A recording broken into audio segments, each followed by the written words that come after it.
fa voafaritra ny voalohan'ny volana oktobra ho avy izao ny fandrarana ny fampiasana ireny harona plastika ireny, mitondra fanampanazavana mahakasika an'izany ny lehibe ny sampandrarana serasera avy eo anivon'ny ministera ny tontolo iainana.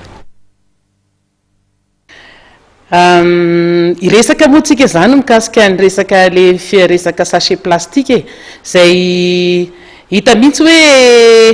mbola be lehibe zany ny fa resy lahatra fa mbola betsaka ihany koa mbola tsy resy lahatra, dia manamafy etoy zay amin'izao fotoana zao fa ny ministera ny tontolo iainana ny ekôlôjia ny Ramasina ary ny ala miaraka amin'ny ministera ny varotra sy ny varotra ary ministera ny vola sy ny fitantanam-bola dia amin'ny alalan'ny douane zany dia tena hiaraka isalahy ary eo ihany koa ny commune urbaine Antananarivo hiaraka isalahy manomboka amin'io resaka 1er octobre io aorinan'izay dia tena entitra mihitsy zany amin'ity fampiasana sachet plastique ity satria tena hitantsika fa tena ratsy farak'izay ratsy. Misy teny rosianina zay tena tiako ampianarina antsika vahoaka malagasy hoe vredina, rehefa miteny hoe vredina dia ratsy farak'izay ratsy, ka ny sachet plastique dia tena vredina mihitsy ho amin'ny fahasalamana ary dia tena tianay mariana zany hoe manomboka amin'ny 1er octobre io zany dia noho araka ny didim-panjakana fa 420 fito amby 790 dia tena rarana eto amin'ny tanin'ny Repoblika Madagasikara ny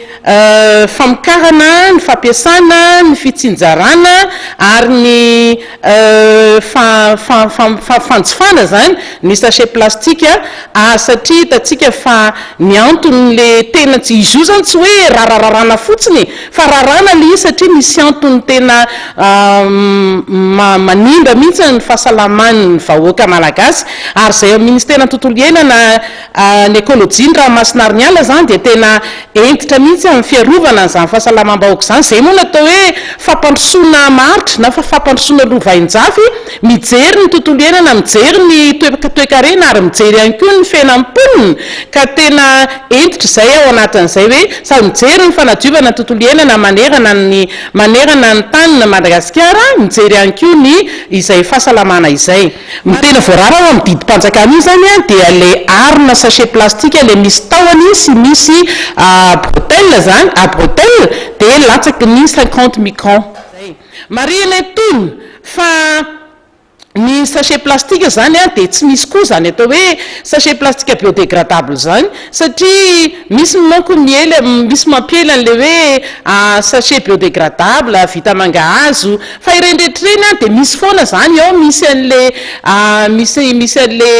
potipotika na sachet plastique reny zany tsy ho biodégradable mihitsy fa ny sachet plastique rehefa alevina dia tsy levony zany iny mandritra 100 taona efa 100 taona iny vao levina. Tadio ihany koa tsika vahoaka tsika eto Madagasikara zany mbola manao andrendreny hoe mandory fako nefa ao anatin'le fako ao mbola mitambatra ao daholo na ny fako ny fakofakon-dakozia zany zay azo atao compost na ny fako sachet plastique kanefa raha voadoranao ny sachet plastique dia lasa miteraka zany iny